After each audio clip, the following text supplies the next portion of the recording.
Hello வணக்கம். இது உங்கள் சிவி ஜோன். ஸோ லைவில் பார்த்தீங்கன்னா நரித்தந்திரத்தை பண்ணிட்டு இருக்காங்க அன்பு கேங். இப்போ பார்த்தீங்கன்னா முதல் அன்பு கேங் ஒரு 3 பேர் 4 பேர் தான் இருந்தது. இப்போ பார்த்தீங்கன்னா பெருசாயிடுச்சு. ஆனால் இதில் என்ன கொடுமைன்னா வினோத் அதில் இருக்கார் பாருங்க, அதான் கொடுமையாக இருக்குது. அதே மாதிரி இந்த சூப்பர் டிலக்ஸ் அப்படின்ற விஷயங்கள் கேன்சல் பண்ணதுக்கு அப்புறமும் இந்த நரி கூட்டத்தை ஏன் வந்து எல்லாம் ஒன்றா வச்சுருக்காங்கன்றது எனக்கு சுத்தமாக புரியவும் செய்யலை. அதை வந்து பிரிக்கணும். ஏன்னா இதுக்கு முன்னாடி வந்து பாய்ஸ் vs கேர்ள்ஸ்ன்னு இருக்கும்போது பிக் பாஸ் வந்து அதை உடச்சிட்டு தனித்தனியாக இவங்களுக்கு இந்த தான் பெட்டு அப்படின்ற மாதிரி சொன்னாங்க. அந்த மாதிரி இந்த வாட்டியும் பிரிச்சிருக்கலாம். பட் என்ன பண்ணுறது, இன்னும் நடக்கலை. சரி, இப்போ என்னென்னா எல்லோரும் சேர்ந்து சுபிக்ஷான் வியானா வந்து தாக்குறாங்க. நாளைக்கு நாமினேஷன்ஸில் சுபிக்ஷான் வியானா வந்து கன்ஃபார்ம் வரப்போகிறாங்க. இந்த கூட்டம் எல்லாமே அவங்கள பற்றி தான் பேசுகிறாங்க. சரிங்களா? அதுலேயும் குறிப்பாக வந்து ரம்யா என்ன சொல்கிறாங்கன்னா, சுபிக்ஷா வந்துட்டு சூப்பர் டிலக்ஸ் ஃபேமிலியில் இருக்கும்போது பார்வதி கமருதி நான் பார்த்தாவே பிடிக்காது அவங்களுக்கு. ஆனால் இப்போ அவங்க கூட சுற்றுறான்.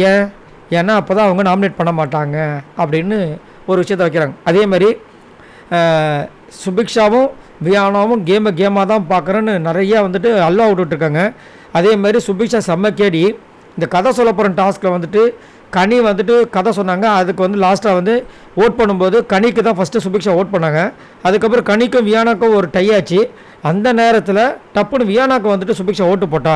நீ ஒழுங்காக பண்ணுற ஆளாக இருந்தால் நீ கனிக்கு தானே ஓட் பண்ணியிருக்கணும்னு ரம்யா சொல்கிறாங்க. சரி, அவங்க பண்ணல ஒழுங்கா. நீங்கள் என்ன பண்ணீங்க?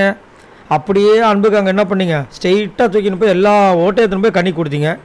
அந்த அம்மா ஒரே ஒரு தப்பு பண்ணது அவ்வளோ சொல்கிறீங்களே, அவங்களோட முடிவு அது. நீங்கள் ஒட்டுமொத்தமாக சேர்ந்து ஒரு பித்தலாட்டம் பண்ணிங்களா? இதை யாருமா போய் சொல்கிறது அப்படின்ற மாதிரி இருந்துச்சு. இதில் இந்த இவர் வேறு பிரஜன் வேறு எரியிற நெருப்பில் எண்ணெயை ஊற்றுற மாதிரி ஏற்கனவே அவரோடது வண்டவாளத்தில் ஏறிட்டு இருக்குது. இவர் அங்கே போய் ஆமாம் இந்த சுபிக்ஷா பொண்ணு இந்த கியூசி டாஸ்கில் பண்ணிச்சு, அதை கூட யாரோ தப்பாக சொன்னாங்க. விக்கல் சுக்ரம் கூட சேர்ந்து சேலை கட்டி இதெல்லாம் ரொம்ப கேவலமாக இருந்துச்சான். ஆமாம், அந்த பொண்ணு பண்ணது கேவலமாக தான் இருந்துச்சு. நீங்கள் வந்ததுலேருந்து என்ன பண்ணுறீங்க? இன்னும் வந்ததுலேருந்து இந்த பொண்ணு பண்ணது கேவலமாக இருந்துச்சு, விஜய் பார்வதி பண்ணது கேவலமாக இருந்துச்சு, கமருதி பண்ணது கேவலமாக இருந்துச்சுன்னு சொல்லிட்டு இருக்கீங்களே, உங்களது என்னவா இருக்குது? நான் போய் கிளிக்க போகிறேன், ஆட்டத்தை அப்படி மாற்ற போகிறேன் இப்படி மாற்ற போகிறேன், நீங்கள் ஒன்றுமே இல்லையேன்னு சபரி சொன்னதான் ரொம்ப ஷாக்கிங்காக இருந்துச்சு. என்னென்னா சபரி வந்து ஏதோ இடத்துல வந்து சுபிக்ஷாவை சொல்லிட்டாராம், நீ என்னை அண்ணனை கூப்பிடாத சபரினே கூப்பிடுன்னு சொல்லிட்டாராம். அதுக்கப்புறம் வியானா வந்து சாப்பாடு கொடுக்காம ஒரு சம்பவம் பண்ணியிருப்பாங்க. அதையும் சொல்லி இங்கே வந்து ஃபீல் பண்ணிவிட்டு இந்த ஒரு சில விஷயங்கள்லாம் போயிட்டுருக்கு. கானா உணத்தை சேர்ந்து அதுக்கு பேசிகிட்டு இருக்காரு. கானா உணத்து இது மாதிரி பண்ணிகிட்டே இருந்தானா அவரோட பேர் கண்டிப்பாக கெட்டு போயிடும். ஆல்ரெடி ஒரு விஷயத்தில் செம்மையாக கெட்டு போயிருக்குது, ரம்யா விஷயத்தில். தேவையில்லாமல் இதுலேயும் பண்ண போகிறாரோ அப்படின்ற மாதிரி இருக்குது. சரி, நீங்கள் உங்களோட கருத்தை சொல்லுங்கள். ஸோ இந்த கூட்டம் விஜய் பார்வதி தான் டார்கெட் பண்ணுவோன்னு நினச்சா, அதுக்கு மாறா வியானா சுபிக்ஷா வந்து டார்கெட் பண்ணுறதுன்னு நினைக்கிறாங்களே, இதை பற்றி என்ன நினைக்கிறீங்க?